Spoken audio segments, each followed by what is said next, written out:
Assalamualaikum warahmatullahi wabarakatuh. Selamat bergabung kembali teman-teman di channel Aryobi. Video kali ini saya akan menjawab pertanyaan dari penanya. Jadi saudara kita ini punya sebuah lampu LED yang kondisinya mati dan matinya disebabkan oleh 3 buah biji LED yang sudah putus teman-teman ataupun terbakar. Oke, lantas bagaimana cara memperbaikinya teman-teman? Cara yang memperbaiki yang pertama tentunya cara yang baik adalah kita harus mengganti ataupun mengganti semua biji LED-nya itu akan lebih baik. Tetapi tentunya bagi pemula yang ingin mencoba belajar ataupun bagi orang yang baru iseng-iseng ingin mencoba memperbaiki sendiri, sepertinya kesulitan juga untuk mengganti penggantinya ini teman-teman. Oke, di sini akan saya coba berikan sedikit trik ataupun sedikit cara yang mudah dan gampang bisa dilakukan teman-teman yang ingin mencoba, dan tentunya lampu menjadi tetap awet, tidak putus kembali. Maksud saya ketimbang lampu nanti ini dibuang tetapi lampu masih kita manfaatkan kembali. Oke, seperti ini teman-teman. Ini saya ambil contoh ini. Saya sudah ini lampu ini LED-nya banyak yang mati, tetapi saya hanya membutuhkan 3 buah biji LED saja, tapi lampu ini bisa menyala dengan baik. Dan ini saya pasang di samping rumah. Sudah cukup lama, mungkin setahun atau 2 tahun lampu ini tidak pernah saya matikan. Jadi lampu ini istilahnya matinya atau padamnya hanya pada waktu listrik padam saja. Ini bukti bahwasanya dengan saya coba cara itu, yang tadinya lampu yang mati kita buang, kita bisa manfaatkan kembali. Oke, caranya seperti apa teman-teman? Caranya sangat mudah sekali teman-teman. Jadi gini teman-teman, dalam lampu LED baik yang model LED AC, modul LED AC semacam ini ataupun model LED DC seperti ini. Ini bahasa tuser mungkin ya teman-teman. Kalau menurut saya sebenarnya sih sama antara LED AC dengan LED DC. Karena apa? Konsumsi yang dibutuhkan dari beban LED ini sama-sama DC, jadi bukan AC murni, melainkan sudah berubah menjadi DC. Oke, kalau yang model DC seperti ini, seperti yang banyakkan orang sebut, ini terdiri dari 2 buah bagian teman-teman. Ini drivernya di dalam sini, sedangkan di sini adalah modul LED-nya, jadi dipisah. Sedangkan yang LED AC itu sebenarnya ini teman-teman udah digabung, jadi istilahnya antara beban dan driver sudah dijatuhkan seperti ini. Dan cara model LED AC semacam ini atau modul LED seperti ini sangat mudah diperbaiki dan sangat istilahnya memudahkan bagi teman-teman yang ingin belajar. Karena apa? Sangat mudah sekali untuk menganalisa kerusakannya di mana akan terlihat karena digabung antara driver dan beban. Oke teman-teman, di sini untuk cara memperbaikinya, karena yang dari teman kita tadi yang mati itu 3 buah teman-teman, 3 buah biji LED ini yang mati teman-teman. Bagi pemula tentunya tidak akan bisa kadang untuk melepasnya, atau mungkin bisa mencari penggantinya mungkin kesulitan. Maka cara yang dilakukan adalah teman-teman, ini adalah menjamper ini dari LED ini. Ini dibuang dengan solder, kemudian ditutup dengan timah.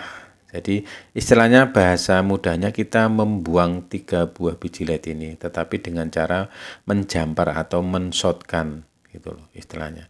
Dengan demikian otomatis driver ini kehilangan beban 3 buah biji LED. Oke teman-teman. Dengan kita menjamper saja, lampu ini tetap bisa menyala teman-teman. Kita hubungkan ke PLN ini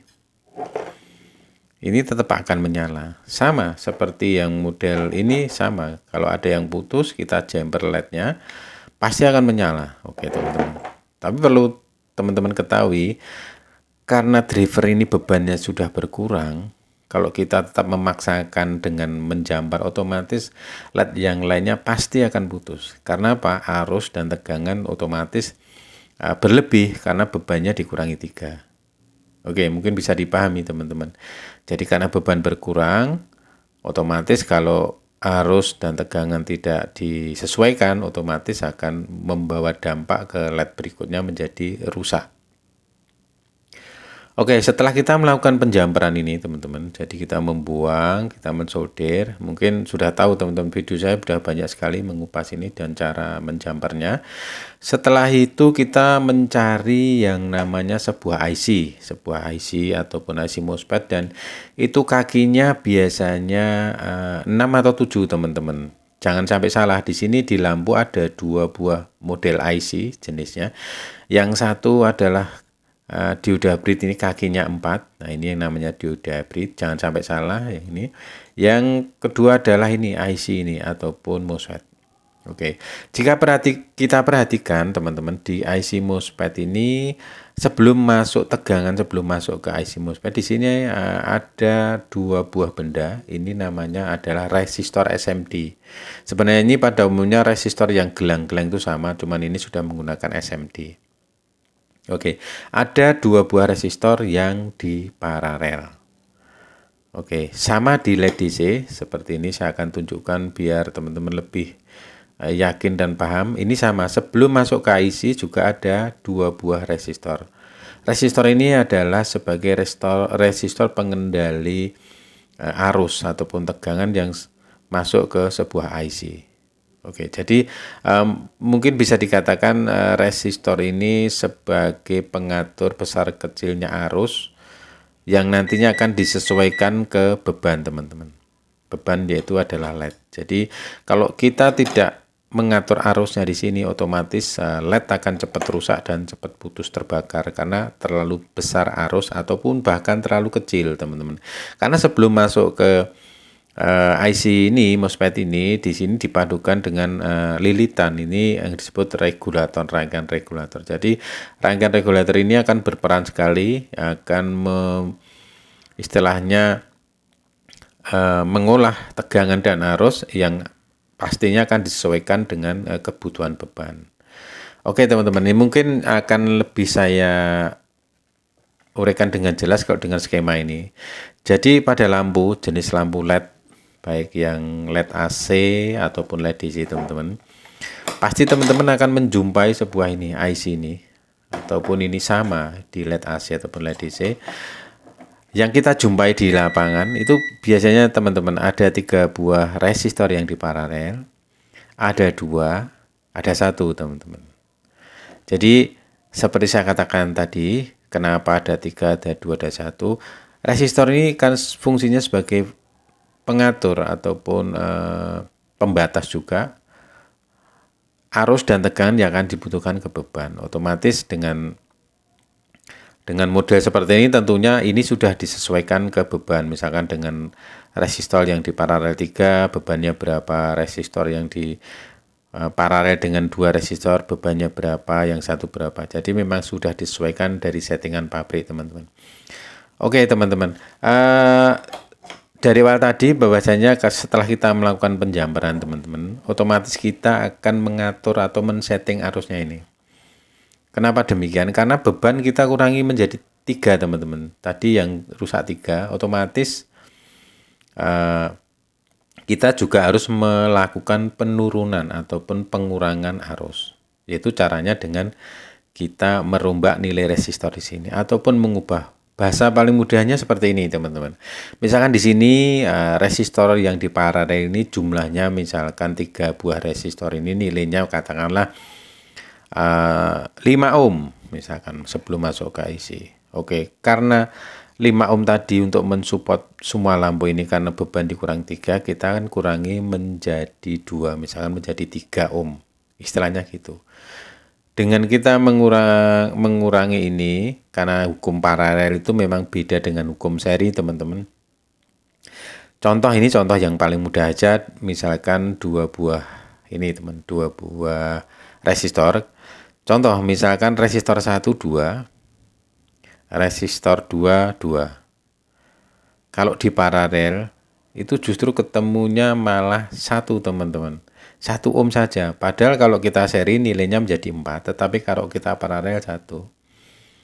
Oke, jadi kalau kita ini 2, ya kita kurangi 1, nilainya ini kalau ini 22 teman-teman, R1 2, R2 2. Kalau kita posisikan paralel ini nilainya cuman 2 nilainya cuman 1 teman-teman. Jadi akan membagi dengan sendirinya. Tetapi kalau kita hapus 1 atau kita ambil 1, entah di R1 atau R2, justru nilainya akan menjadi 2. Bisa dipahami teman-teman. Jadi gini, saya ulang kembali. Misalkan contoh R1 2, R2 2. Karena ini diposisikan di sistem paralel, nilainya justru akan menjadi 1 teman-teman. Karena apa? Sistem hambatan atau hukum resistor jika di paralel, dua buah resistor yang di paralel, maka akan membagi dengan sendirinya. Yang awalnya 2 akan menjadi 1. Kalau kita ambil 1 tentunya akan kembali menjadi 2. Otomatis arus yang masuk ke IC ini setelah kita melepas paralelnya, hambatannya akan menjadi 2. Otomatis arus yang masuk ke sini lebih kecil. Dengan cara kita mengurangi ini, membuang salah satu ini, justru nilai hambatannya akan lebih tinggi. Itulah hukum resistor. Mungkin bagi pemula juga agak bingung, dikurangi kok justru nilainya lebih besar. Oke, itu kalau hukum seri betul teman-teman. Tetapi kalau hukum paralel, kalau kita ada beberapa resistor, ini 2 buah resistor yang kita kurangi 1, justru nilai hambatannya lebih besar. Itulah uniknya hukum resistor. Oke, mungkin bisa dipahami teman-teman. Jadi hanya cukup 2 langkah. Yang satu, bagi teman penanya, tetap kita jumper. Yang kedua, di sini kita hitung dulu. Misalkan di sini ada 2 buah resistor. Kalau teman-teman tidak bisa ngitung, bisa menggunakan alat bantuan multimeter teman-teman seperti ini. Kita posisikan pada posisi ohm. Ini posisi ohm ini teman-teman. Nanti kita bisa melihat nilainya berapa.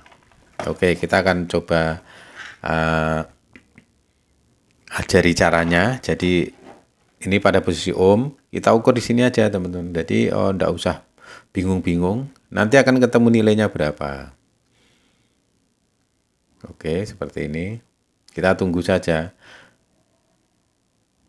Oke, nilainya 1,1 ohm, teman-teman. Jadi, tegangan sebelum masuk ke IC ini dibatasi dengan 2 buah resistor. Ini nilainya 1,1. Nah, sekarang bagaimana agar arus ini masuknya lebih kecil? Otomatis kita memperbesar nilai hambatan. Jadi kita membuang 1. Membuang 1 otomatis ini mungkin nilainya 2. Dengan membuang 1 saja, nilai resistor ini justru akan nilainya akan menjadi hambatannya lebih besar gitu. Istilahnya kita akan menghambat lebih besar seperti itu teman-teman. Jadi kalau bebannya dikurangi, otomatis hambatannya harus kita besar dengan harapan arus dan tegangan masuk itu tidak terlalu besar, sehingga lampu yang kita jumper tadi itu bisa menyala dengan baik dan awet teman-teman, tidak cepat putus karena arus dan tegangan sudah kita kurangi. Sebagai contoh ini hasilnya awet sampai sekarang. Oke, mungkin bisa dipahami bagi penanya. Kalau mungkin ada kesulitan mungkin bisa ditulis di kolom komentar. Kita mungkin insya Allah kita bantu semampu saya teman-teman. Demikian, kurang lebihnya mohon maaf. Wassalamualaikum warahmatullahi wabarakatuh.